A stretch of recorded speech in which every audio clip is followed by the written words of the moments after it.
beribadah dalam rumah Tuhan. Kita mau siapkan hati kita, waktu kita, segenap pikiran kita pagi hari ini. Kita mau fokus sama Tuhan. Kita mau nyatakan Tuhan Yesus Engkau baik Tuhan.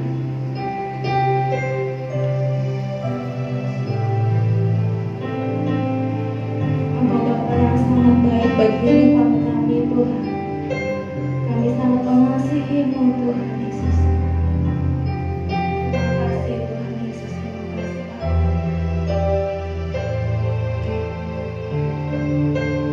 Kita mau naikkan pujian Bapakku yang baik.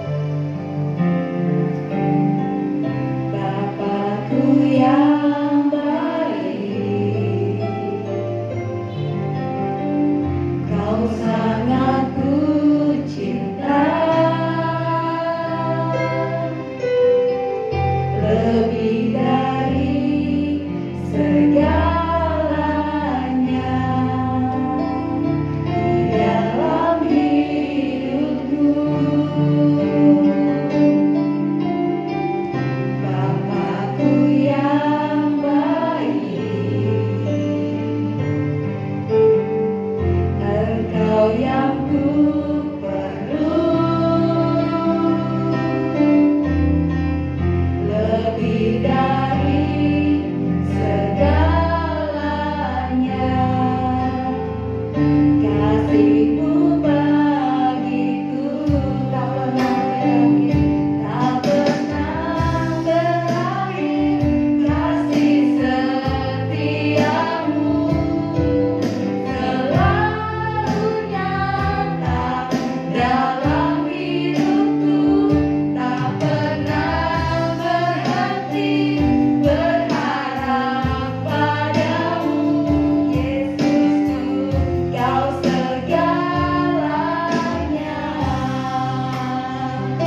Haleluya, kita mau katakan Bapakku yang baik. Bapakku yang baik, Kau sangat ku cinta, lebih dari segalanya di dalam hidupku. Bapakku yang baik, Engkau yang ku perlu, lebih dari segalanya. Kasih-Mu bagiku tak pernah berakhir, tak pernah berakhir. Kasih setiamu selalu nyata dalam hidupku, tak pernah berhenti berharap padamu. Yesusku, Kau segala, tak pernah berakhir, tak pernah berakhir.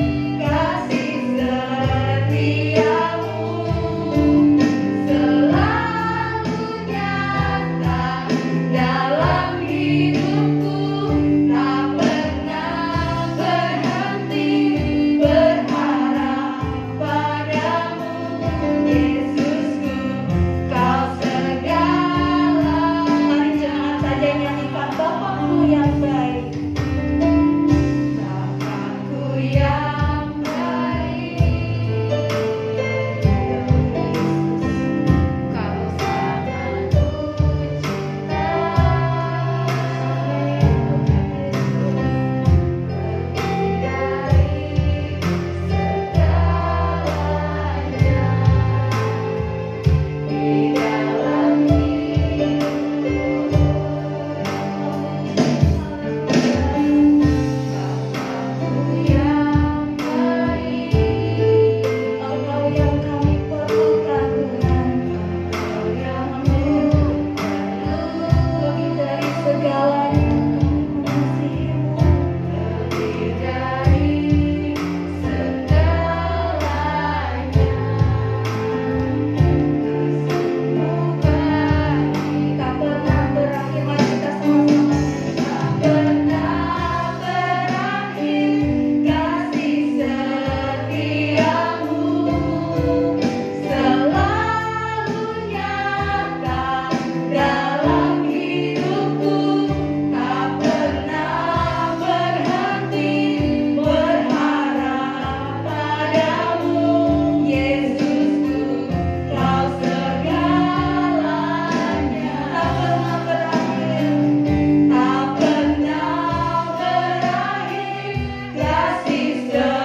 Tuhan dalam kehidupan kami.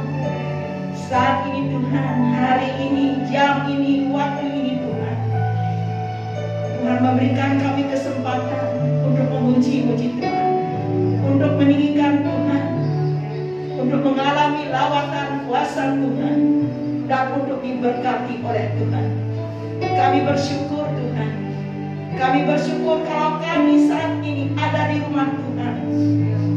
Tuhan memimpin langkah kami sampai kami di rumah Tuhan. Kami mau merendahkan hati kami. Kami mau meninggikan Tuhan melalui pujian dan penyembahan kami. Di dalam pengurapan Tuhan, jemaat Tuhan memuji menyembah Engkau. Di dalam pengurapan Tuhan, pelayan-pelayan Tuhan memuliakan Engkau, menuntun dan mengajak jemaat Tuhan untuk menyembah, memuji Engkau. Tuhan Yesus berkenan, Tuhan Yesus memberkati kami semua. Demikian Tuhan buat teman-teman kami yang masih dalam perjalanan, Tuhan mengantar mereka. Yang belum bisa datang ke rumah Tuhan, Tuhan juga memberkati mereka. Inilah doa permohonan kami. Tuhan, Engkau mendengar doa kami. Engkau melihat kerinduan kami. Biarlah kami anak-anak Tuhan senantiasa dibekali dengan berkat-berkat yang daripada Allah dalam setiap hari, dalam setiap ibadah kami. Kuasa surga, kuasa ilahi mengalir dan hadir saat ini. Seberapapun jemaat Tuhan yang hadir di ibadah pertama ini, kami tetap menaikkan syukur kami kepada Allah. Allah yang memberkati, Tuhan yang memimpin, dan Tuhan yang melawat kami. Di dalam nama Yesus, kami membuka ibadah kami yang pertama hari ini. Bersama-sama kita katakan amin. Amin. Kita mau menyanyikan pujian serukan Allah. Amin.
Rajaku.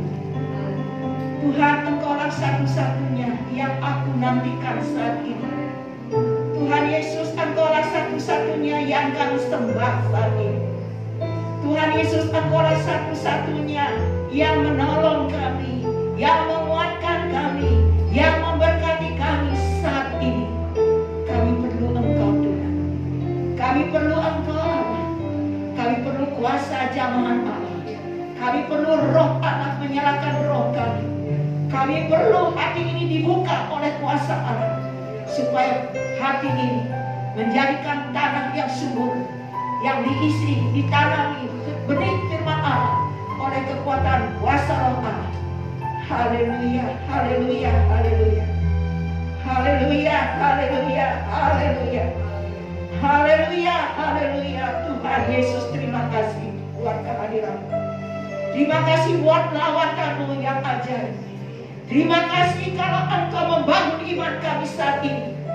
Terima kasih Tuhan, Engkau menerima kami apa adanya. Dan kami berterima kasih buat berkat firman Allah yang akan kami terima bersama-sama di dalam nama Tuhan Yesus. Bersama-sama kita katakan amin, amin. Silakan duduk Bapak Ibu yang dikasihi oleh Tuhan. Semua diberkati oleh Tuhan. Semua merasakan hadirat Allah. Semua mengimani kuasa Tuhan ada di tengah-tengah saudara. Tuhan Yesus memberkati sesuai dengan iman. Bulan ini masih dengan tema yang sama, berbicara tentang kuasa Tuhan, kuasa kebangkitan Tuhan. Kita perlu kuasa ini. Kita perlu kuasa Allah memimpin hidup kita. Kita perlu kuasa Tuhan membangun iman kita. Oleh sebab itu Bapak Ibu yang dikasihi oleh Tuhan, mari kita membuka bersama-sama Alkitab kita. Bisa ditayangkan sayang di dalam Kisah Para Rasul pasal yang ke-22. Kisah Para Rasul pasal yang ke-22, ayat yang ke-6 sampai dengan ayat yang ke-15. Ayat ini cukup panjang, saya minta dengan hormat Bapak Ibu Saudara akan berdiri bersama-sama. Saya akan membaca ayat yang genap dan saudara ayat yang ganjil. Mari kita berdiri bersama-sama. Demikian firman Tuhan. Kisah Para Rasul pasal 22 ayat yang ke-6 dan seterusnya. Tetapi dalam perjalananku ke sana, ketika aku sudah dekat Damsyik, yaitu waktu tengah hari, tiba-tiba memancarlah cahaya yang menyilaukan dari langit mengelilingi aku. Maka bawa aku ke tanah, dan aku mendengar suatu suara yang berkata kepadaku, Saulus, Saulus, mengapakah engkau menganiaya aku? Jawabku, siapakah engkau Tuhan? Katanya, akulah Yesus orang Nazaret yang kau aniaya itu. Dan mereka yang menyertai aku memang melihat cahaya itu, tetapi suara Dia yang berkata kepadaku, tidak mereka dengar. Maka kataku, Tuhan, apakah yang harus kuperbuat? Kata Tuhan kepadaku, bangkitlah dan pergilah ke Damsyik. Di sana akan diberitakan kepadamu segala sesuatu yang ditugaskan kepadamu.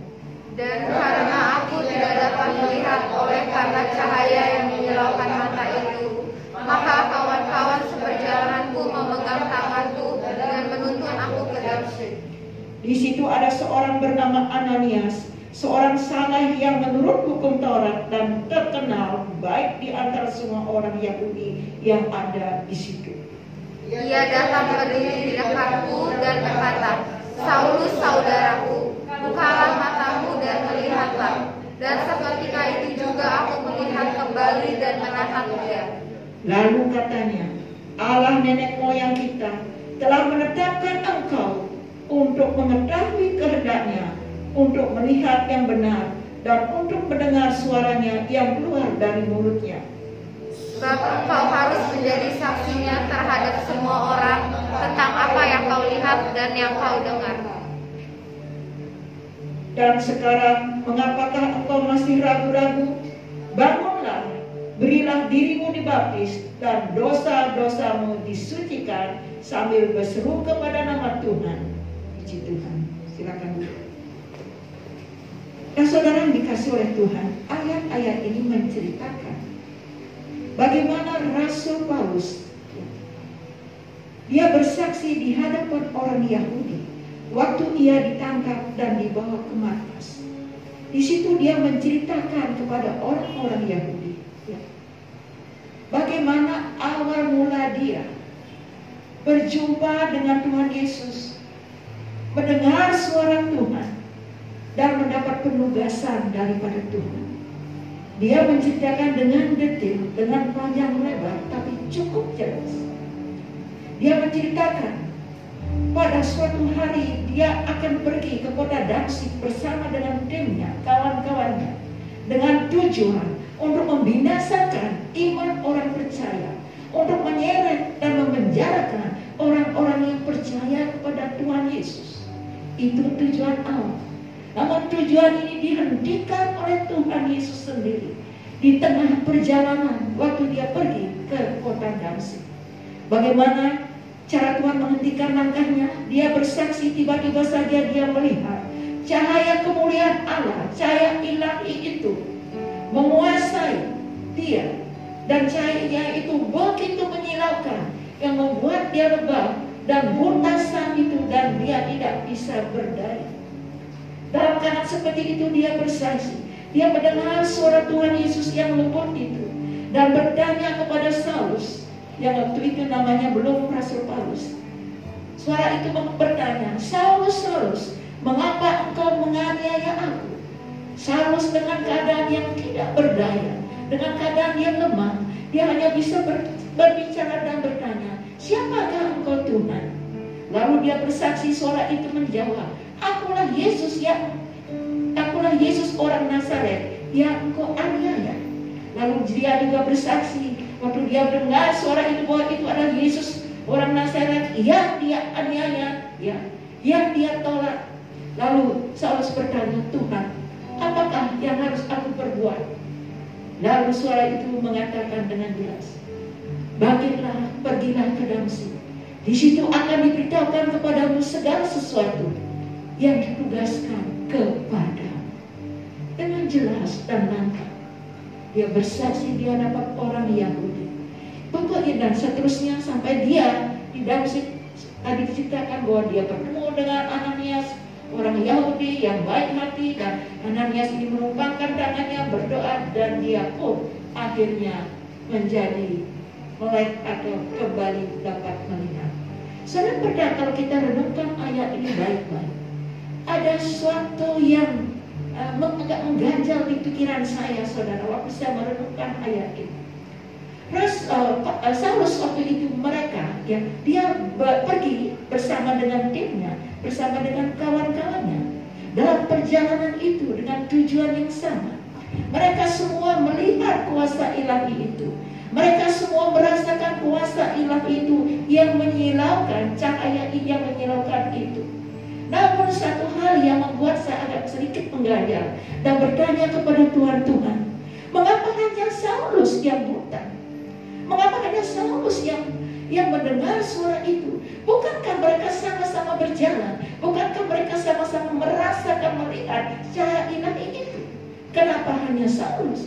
Kenapa hanya Saulus yang mendengar dan yang buta? Bahkan yang rebah, yang lain baik-baik saja. Saudara, pertanyaan ini terjawab karena seperti pujian tadi mengatakan bahwa Dia adalah Tuhan yang berdaulat atas kehidupan kita. Amin, saudara. Dia berkuasa untuk menutup dan membuka sesuatu dalam kehidupan kita. Dan Dia juga berkuasa untuk membuka mata rohani kita dan menutup mata rohani seseorang. Dia juga berkuasa untuk membuka telinga rohani kita, untuk kita mendengar suara. Oleh sebab itu, saudara, kapanpun, dimanapun kita mendengar khotbah, kiranya kita mempunyai kerinduan yang sama, supaya Tuhan menolong hati kita, pikiran kita, mata rohani kita, telinga rohani kita dibukakan oleh Tuhan. Amin, saudara. Nah, sekarang kembali kepada cerita yang tadi. Di dalam ayat-ayat tadi, Saulus ini karena dia buta, dia dituntun oleh teman-temannya, sampailah dia di kota Damsyik. Di situ Tuhan sudah menyiapkan seorang yang bernama Ananias. Ananias ini orang Yahudi yang dia baik hati dan sangat terkenal. Orang Yahudi yang baik hati inilah yang dipakai oleh Tuhan sebagai alat untuk menyembuhkan dan berbicara kepada Saulus. Ananias menemui Saulus, dan Saulus di dalam ayat 14 dikatakan, Ananias mengatakan dan bertanya, mengatakan, Saulus, saudara, Allah nenek moyang kita telah menetapkan engkau untuk mengetahui kehendaknya, untuk melihat yang benar. Allah nenek moyang kita menetapkan engkau untuk melihat yang benar dan untuk mendengar suara Allah yang keluar dari mulutnya. Apa yang dikatakan oleh Ananias ini memang benar. Saulus ditetapkan oleh Tuhan untuk mendengar suara itu. Saulus ditetapkan oleh Tuhan untuk melihat kuasa Allah. Bagaimana dia buta dan disembuhkan oleh Tuhan. Nah, saudara, oleh sebab itu Ananias mengatakan kembali kepada Saulus, oleh sebab itu kamu harus bersaksi kepada banyak orang untuk menyaksikan apa yang kau lihat dan apa yang kau dengar daripada Tuhan. Itu adalah tugas yang Tuhan berikan kepadamu, saudara. Ketika dia mengalami pengalaman ilahi ini, sekarang dia menerima tugas yang suci, yang mulia, yang kudus daripada Allah, yang tadinya dia tolak, namun sekarang dia melihat, menyaksikan betapa kasihnya Tuhan di dalam dirinya. Ketika dia menerima penugasan itu melalui Ananias, saudara, kalau kita melihat ayat itu kembali, saudara, ternyata Saulus tidak menjawab langsung iya atau tidak. Tidak menjawab dengan spontan. Dia masih memikirkan dan juga ada keraguan di hatinya. Kenapa, saudara? Tentu saja dia ragu. Dia melihat siapa dirinya. Dia bukan orang benar. Di mata Tuhan dia adalah orang berdosa. Dia membunuh, bahkan dia mengejar-ngejar orang. Orang percaya kepada Tuhan untuk diseret dan dipenjarakan. Dia berusaha untuk membunuh iman orang-orang percaya. Bukankah itu di mata Tuhan itu adalah perbuatan yang salah? Dia merasa dirinya tidak suci, dia merasa dirinya tidak layak, dia merasa dirinya berdosa. Dia mikir, saudara, dia ragu-ragu. Tapi Tuhan tahu. Lalu Tuhan berbicara melalui Ananias. Ananias mengatakan, mengapa engkau masih ragu? Dalam ayat 15 tadi, mengapa engkau masih ragu? Berdirilah, berilah dirimu dibaptis, dan dosa-dosamu disucikan. Tuhan tahu apa yang bergejolak di batin Saulus. Lalu dia mendapat cobaan. Dia harus menuruti apa yang dikatakan oleh Ananias, menyerahkan diri untuk dibaptis dan berseru kepada Tuhan minta ampun, dosanya disucikan. Nah saudara, setelah pengalaman yang luar biasa ini dialami oleh Saulus, yang kemudian berubah namanya menjadi Rasul Paulus, semenjak saat itu dia mempersiapkan dirinya untuk mengikuti panggilan Tuhan, melakukan tugas yang Tuhan percayakan. Dia harus memuang melewati beberapa tahun lagi, baru Tuhan membawa dia dari satu kota ke kota lain. Untuk apa? Seperti firman Tuhan katakan, untuk menyaksikan apa yang dia lihat, apa yang dia dengar dari firman Allah, dan apa yang menjadi tugas tanggung jawab dia adalah memberitakan tentang Yesus, tentang Injil kebenaran itu. Kalau kita lihat perjalanan Rasul Paulus, baik perjalanan pertama, kedua, dan seterusnya, saudara, dimanapun dia pergi memberitakan Injil, selalu ada penolakan, namun juga selalu ada pertobatan di sana. Beberapa gereja-gereja dibuat atau dibangun, dirintis oleh Rasul Paulus, dimulai dari Rasul Paulus yang menerima amanat daripada Allah ini. Nah saudara, salah satunya adalah gereja yang ada di Korintus. Gereja ini dibangun di dalam pimpinan Tuhan, ditopang oleh kuasa Tuhan. Gereja ini bertumbuh. Nah, saudara, dan gereja ini juga ada Tuhan yang memberkati oleh kuasanya yang ajaib.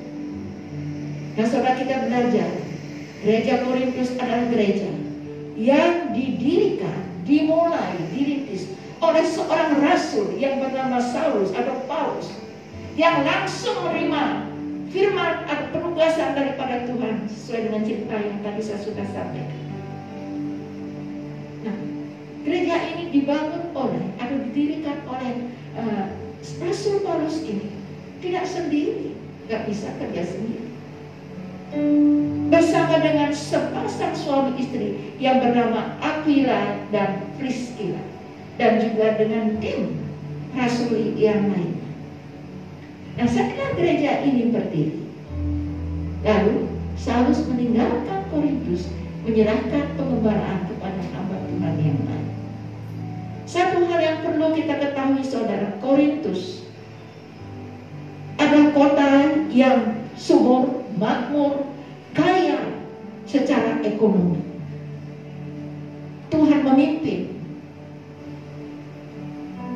Rasul Paulus untuk mendirikan gereja di sana. Bukan karena kota ini makmur, bukan karena kota ini subur, bukan karena kota ini kaya secara ekonomi, tidak, saudara. Kalau kita pelajari bersama-sama, di Korintus penduduknya, saudara, atau kota Korintus itu penuh dengan dosa. Dosa apapun ada di sana. Orang-orangnya, saudara, hidup amburadul, berbahasa sekarangnya. Dan dosa yang paling menyolok, saudara, adalah dosa percabulan. Mengadakan hubungan intim antara mertua dan menantu, orang tua dan anak, saudara, kakak dan adik, itu sudah biasa. Tetangga kiri dan dengan tetangga kanan, itu sudah biasa. Bahkan saudara, dosa yang bernama lesbian, kebiasaan hidup yang kotor itu ya, yaitu yang sangat berlawanan daripada apa yang seharusnya kita lakukan. Wanita dengan wanita, laki-laki dengan laki-laki, ada dosa perbuatan ini ada di mana-mana. Dan kesitulah Tuhan memimpin Rasul Paulus untuk mendirikan gerejanya. Nah, saudara, setelah gereja ini berdiri, tadi saya sudah katakan, diteruskan oleh hamba Tuhan yang lain. Nah, sementara gereja ini bertumbuh, gereja ini sangat muda. Rasul Paulus mendengar berita bahwa gereja di Korintus itu di dalamnya ada perselisihan, ada pertengkaran di antara jemaat, bahkan sudah mulai mengarah kepada hal yang tidak sehat. Yang jemaat yang lain mengatakan, aku dari golongan Paulus yang mendirikan gereja ini. Yang lain mengatakan, aku dari golongan Apolos yang memimpin gereja ini. Sehingga sudah mulai ada tanda-tanda keretakan di sana. Tuhan tidak biarkan itu terjadi. Melalui Rasul Paulus menulis surat kepada sidang jemaat yang ada di Korintus. Kalau saudara melihat apa yang dikatakan oleh Rasul Paulus, mari kita lihat bersama-sama dalam 1 Korintus pasal yang ketiga. 1 Korintus pasal yang ketiga, ayat yang ketiga sampai dengan ayat yang ketujuh. Saya bacakan di sini. Karena kamu masih manusia duniawi, sebab jika di antara kamu ada iri hati dan perselisihan, bukankah itu menunjukkan bahwa kamu manusia duniawi dan bahwa kamu hidup secara manusiawi? Karena jika yang seorang berkata, aku dari golongan Paulus, dan yang lain berkata, aku dari golongan Apolos, bukankah hal itu menunjukkan bahwa kamu manusia duniawi yang bukan rohani? Jadi apakah Apolos, apakah Paulus, pelayan Tuhan yang olehnya kamu menjadi percaya? Masing-masing menurut jalan yang diberikan Tuhan kepadanya. Aku menanam, Apolos menyiram, tetapi Allah yang memberi pertumbuhan. Karena itu yang penting, garis bawahi di sini. Karena itu yang penting bukanlah yang menanam atau yang menyiram, melainkan Allah yang memberi pertumbuhan. Nah, saudara, di dalam ayat ini, di dalam tulisannya Rasul Paulus mengatakan, kalau boleh saya ringkas, Rasul Paulus mau jemaat yang didirikan ini bersatu, tidak ada perpecahan di sana. Rasul Paulus menjelaskan dengan gamblang di sini, baik dia maupun Apolos, mereka adalah hamba-hamba Tuhan, mereka adalah kawan sekerja Allah. Sekalipun Paulus yang mendirikan gereja itu, yang menanam, yang memulainya, dan Apolos yang menyiram, yang meneruskan. Saudara, mereka hanya pelayan-pelayan Tuhan yang dipercayakan untuk melakukan tugas itu. Tidak seharusnya mereka terpecah belah, tapi bagi Paulus yang terpenting adalah Tuhan yang memberi pertumbuhan. Paulus menanam, Apolos menyiram, tapi yang paling penting adalah siapa yang menumbuhkan. Boleh saja mereka menghormati hamba-hamba Tuhan, memang itu ada ayatnya, menghargai, mengasihi, menyayangi. Tetapi mereka harus menghormati, menghargai Allah lebih daripada hamba-hamba Tuhan. Bisa saja mereka mengidolakan, memuji hamba-hamba Tuhan Paulus, Apolos, bisa saja. Tetapi mereka harus mengidolakan Allah lebih daripada hamba-hamba Tuhan. Itulah gereja yang sehat. Amin, saudara. Siapa yang saudara idolakan dalam hidup saudara? Memang di gereja ini ada beberapa hamba-hamba Tuhan, boleh. Memang Tuhan mengatakan menghargai, menghormati, mengasihi. Tapi saudara harus mengasihi Tuhan lebih daripada siapapun juga. Nilai-nilai rohani ini, nilai-nilai yang ditanamkan oleh Rasul Paulus ini adalah nilai-nilai kerajaan Allah atau hal-hal yang berasal daripada Tuhan. Inilah yang Tuhan inginkan, supaya gereja itu dialiri oleh kuasa Tuhan dan berkat-berkat Tuhan juga mengalir di tengah gereja di Korintus itu. Saudara, saat ini gereja ini bukan berbicara hanya bangunan. Memang gereja berbicara juga tentang komunitas orang-orang Kristen. Gereja juga berbicara tentang pribadi yang sudah diselamatkan oleh Tuhan. Siapapun pribadi itu, keluarga siapapun, kalau di dalamnya mereka mengandalkan Ada mereka menomorsatukan Tuhan di atas segala-galanya. Pasti di situ ada kuasa Tuhan dan pasti di situ akan diberkati oleh Tuhan. Amin, saudara. Kita mau keluarga kita menomorsatukan Tuhan daripada apapun dan siapapun. Kita akan nikmati dan rasakan bukan hanya berkat-berkat jasmani, tetapi kuasa Tuhan begitu nyata dalam kehidupan kita. Itulah gereja yang hidup, mengalami kuasa Tuhan. Nah, Bapak Ibu yang dikasih oleh Tuhan, gereja ya yang dipimpin oleh Roh Tuhan akan mengutamakan Allah di atas segala-galanya. Gereja yang dipimpin oleh Tuhan, yaitu termasuk kita secara pribadi ini, adalah gereja yang tidak mudah goyah, dan gereja itu akan kokoh kuat kalau dipimpin oleh kuasa Tuhan. Mengapa gereja itu tidak mudah goyah? Mengapa orang percaya tidak mudah goyah? Karena ada kekuatan daripada Tuhan. Kenapa gereja nggak mudah goyah? Karena di gereja firman Tuhan disampaikan. Gereja yang menyampaikan firman Allah adalah gereja yang kuat, gereja yang kokoh. Pasti itu. Bukan hanya menyampaikan firman Allah, jemaat juga harus merespon. Saudara, seringkali waktu kita mengalami kesusahan, pergumulan, persoalan, seringkali saudara, firman Tuhan yang mungkin ada bisa saja yang setahun, 2 tahun, 5 tahun yang lalu itu muncul dalam kehidupan kita untuk memberikan kita kekuatan dan penghiburan. Bisa saja ketika kita khotbah itu saudara menguatkan, menghibur kita. Bahkan ketika kita menghadapi masalah, bisa saja saudara Tuhan memberikan kita kekuatan, menghibur kita dari firman Tuhan yang tertanam di hati kita, yang tersimpan di hati kita.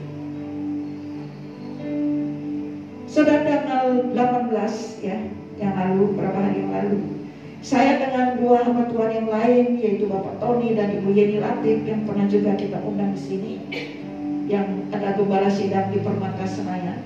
Kami ke rumah sakit untuk check up ya. Tujuan sama, datang bertiga. Nah, setelah selesai melakukan check up ini, kami diizinkan pulang dan diminta untuk datang tanggal 20 katanya. Ya, nanti hari Jumat. Untuk mengambil hasil ronsen, hasil rekam jantung dan lain sebagainya, hasil gula darah. Kami datang tuh hari Jumat. Setelah datang, kami mendapat hasil dan harus menunggu sampai dokter memanggil kami kembali untuk menjelaskan tentang hasil itu. Nah, sementara menunggu dipanggil oleh dokter, kami duduk bersama-sama. Ya.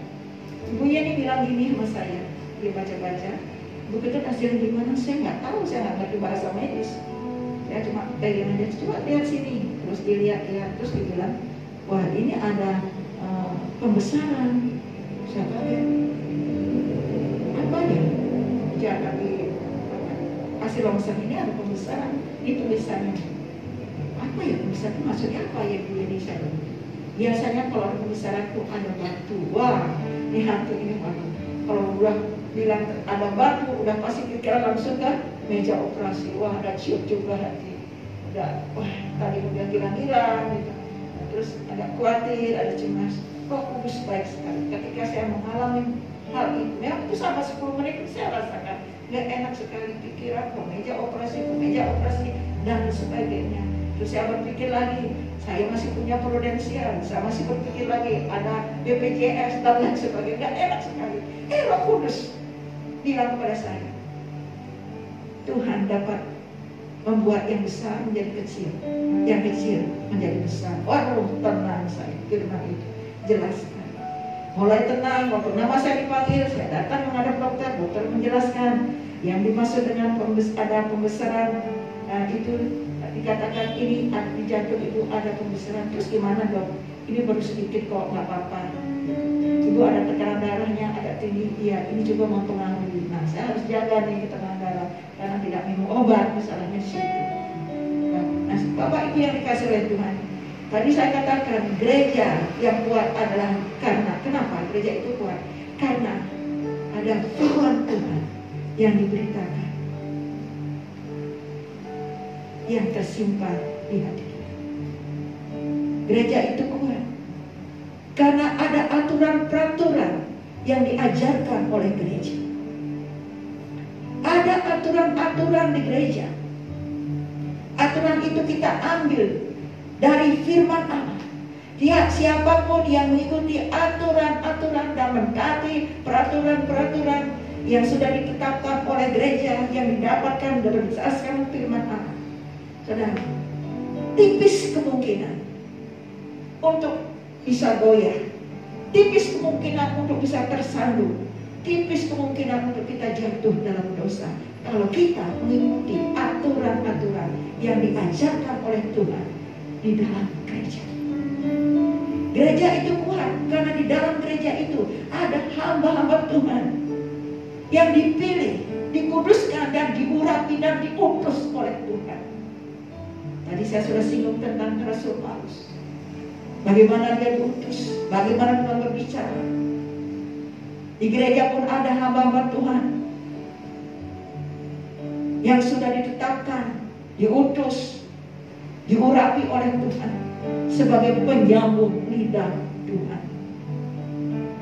Gereja itu bukan saja hamba-hamba Tuhan, bukan saja yang sudah punya predikat sebagai pendeta. Kita di sini adalah semua hamba-hamba Tuhan.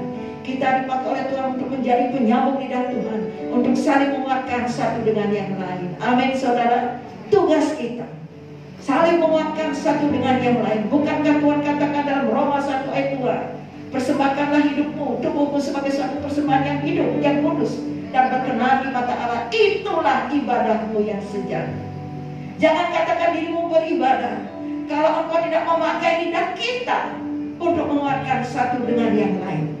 Ciri orang yang beribadah, lidahnya akan dipakai untuk membangun dan menguatkan satu dengan yang lain, sehingga terbangunlah iman seperti apa yang Tuhan mau. Gereja itu kuat karena ada doa, bukan karena ada dosa, tapi karena ada doa. Doa membuat orang jauh dari Tuhan, tetapi dosa membuat orang jauh dari Tuhan, tapi doa membuat kita dekat dengan Tuhan. Amin, saudara. Kalau kita dekat dengan Tuhan, seberapa pun besarnya ujian itu, terpaan itu, kita akan tenang. Dan Tuhan, kita tahu Tuhan ikut bekerja dalam segala sesuatu untuk mendatangkan kebaikan, dan Tuhan juga akan berperan menggantikan kita ketika kita dekat dengan Tuhan. Nah, gereja yang dipimpin oleh Tuhan, ada gereja yang mengutamakan Tuhan di atas segala-galanya.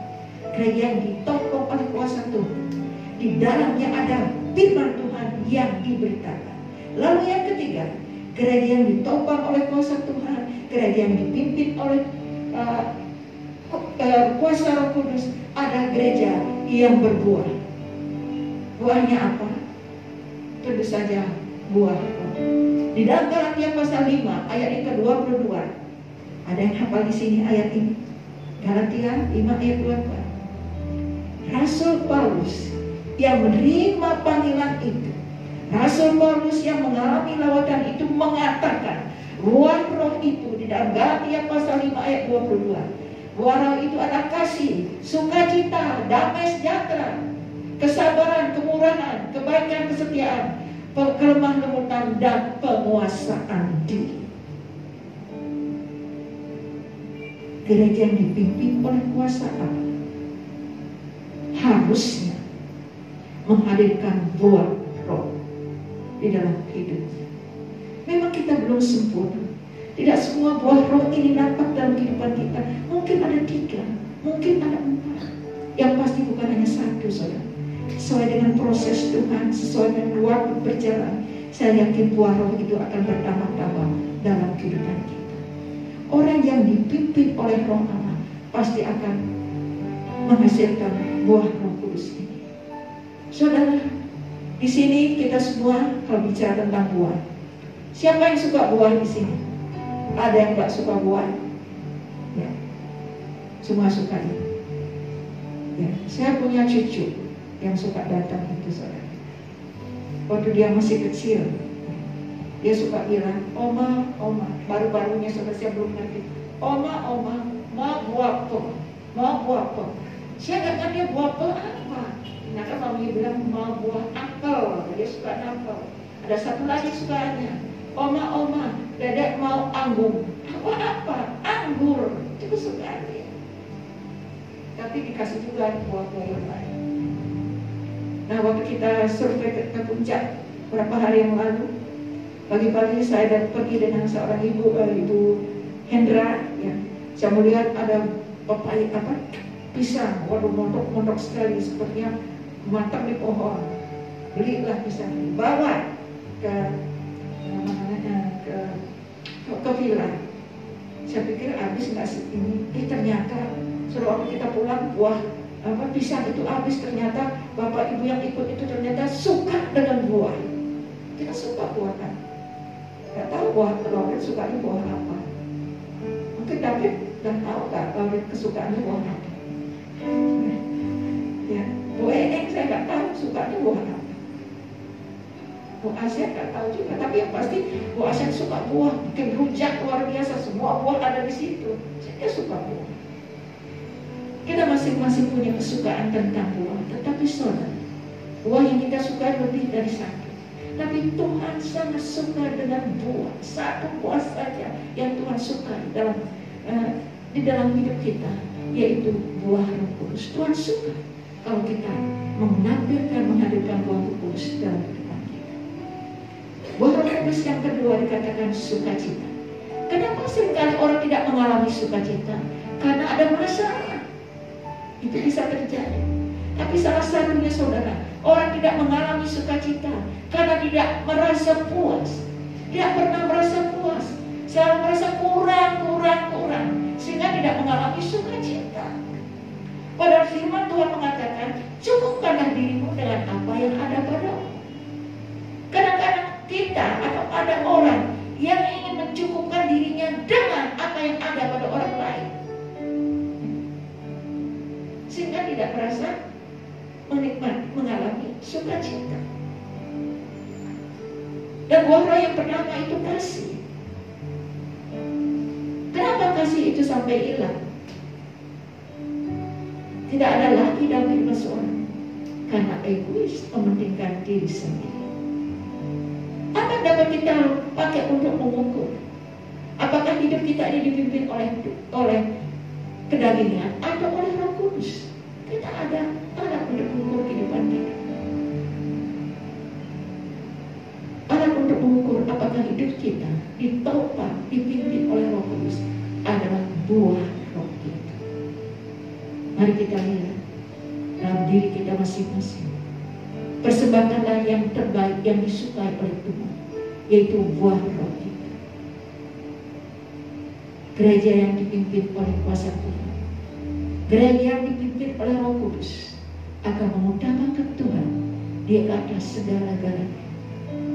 Gereja yang dipimpin, ditopang oleh kuasa Tuhan adalah gereja yang memberitakan firman Allah, yang mengajarkan peraturan-peraturan dari firman Allah, yang di dalamnya ada hamba-hamba Tuhan, anak-anak Tuhan yang dipanggil, dikuduskan, dan diurapi untuk menjadi penyambung lidah Tuhan. Tuhan Yesus berkati. Saudara untuk bangkit berdiri.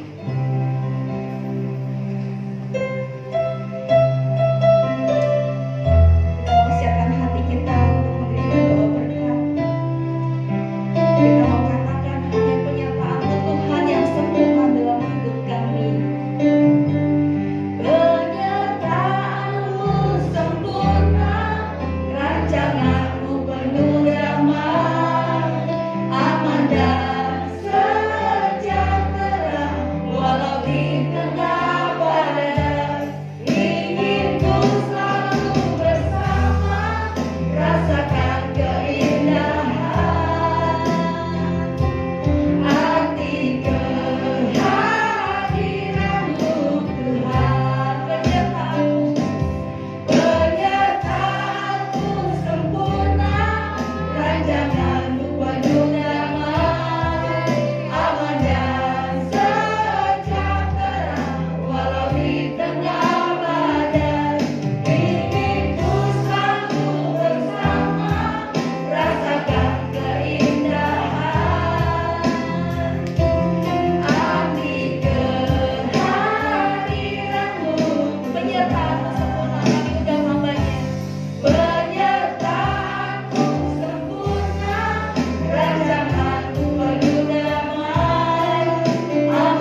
Tuhan sangat-sangat sempurna dalam kehidupan kami. Tuhanlah yang menyempurnakan kehidupan kami. Terima kasih Tuhan. Terima kasih Tuhan. Tidak ada kata lain yang dapat kami ucapkan di hadapan Allah selain daripada terima kasih. Sebagai bentuk ucapan syukur kami buat penyertaan Tuhan sampai pada saat ini. Kami berterima kasih buat penyertaan Tuhan dari awal, pertengahan, dan sampai akhir ibadah ini. Kami boleh menikmati, kami boleh diberkati, dan kami boleh dikuatkan oleh Tuhan. Terima kasih ya Tuhan Yesus. Engkau memberkati hamba Tuhan yang sudah mengambil bagian pada ibadah yang pertama. Dan juga Tuhan akan memberkati ibadah yang kedua sebentar lagi akan kami lakukan bersama-sama. Jemaat Tuhan yang hadir, jemaat Tuhan yang rindu, dan jemaat Tuhan yang merindukan Tuhan. Biarlah Tuhan akan menuntun mereka, memimpin mereka kembali beribadah di tempat ini nanti siang pada jam 11. Terima kasih Tuhan. Terpujilah nama Tuhan. Esok hari jemaat Tuhan, umat Tuhan akan kembali bekerja. Tuhan, dimanapun kami berada, umatmu berada, baik yang bekerja maupun yang kuliah, baik yang berusaha, yang tinggal di rumah, dalam nama Yesus, kami mohon Tuhan sendiri menjaga melindungi kami, supaya setiap langkah kami dan dimanapun kami berdiri, dimanapun kami duduk, di situ hidup kami boleh menikmati, merasakan hadirat Allah, karena Tuhan sesungguhnya selalu ada bagi kami. Terpujilah nama Tuhan. Tuhan Yesus, kami akan mengadakan hari memperingati kenaikan Tuhan sendiri ke surga. Pada hari Kamis tanggal 26 yang akan datang, kami akan kembali beribadah di tempat ini. Siapkan hati kami, siapkan kehidupan kami jemaat Allah, supaya kami masing-masing boleh kembali menikmati berkat Allah, mengerti tentang kasih Tuhan, menghargai akan kuasa Allah yang senantiasa Engkau mau curahkan dalam kehidupan kami lewat setiap ibadah yang kami lakukan. Berkati hamba Tuhan yang kami undang, berkati setiap acara, berkati hamba Tuhan yang mempersiapkan dirinya untuk mengambil bagian pada hari kenaikan Tuhan nanti. Dalam nama Yesus, kami mengimani ibadah ini juga diberkati oleh Tuhan. Setiap rupiah yang dibawa oleh jemaat Tuhan hari ini, bahkan sampai apapun yang mereka lakukan, mereka persembahkan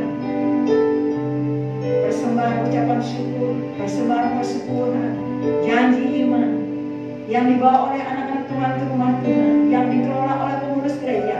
Tuhan memberkati, dan juga Tuhan memberkati setiap anak-anak Tuhan yang sudah mau belajar untuk melakukan dan taat akan kebenaran firman Allah. Tuhan berjanji, Tuhan menyertai, Tuhan berjanji, Tuhan memberkati, dan Tuhan berjanji tidak akan meninggalkan kami, dan Tuhan menginginkan kami untuk taat melakukan perintah Tuhan. Terima kasih Tuhan. Segala puji dan syukur kami naikkan kepada Allah. Bapak Ibu yang dikasihi oleh Tuhan, saudara yang diberkati oleh Tuhan, angkatlah kedua tanganmu dan terimalah kembali berkat Tuhan. Kiranya damai sejahtera daripada Allah Bapa di surga, cinta kasih daripada Tuhan Yesus menyertai saudara, dan Roh-Nya akan terus memimpin kehidupanmu, dan Tuhan sendiri akan menjaga melindungi engkau. Kuasa Tuhan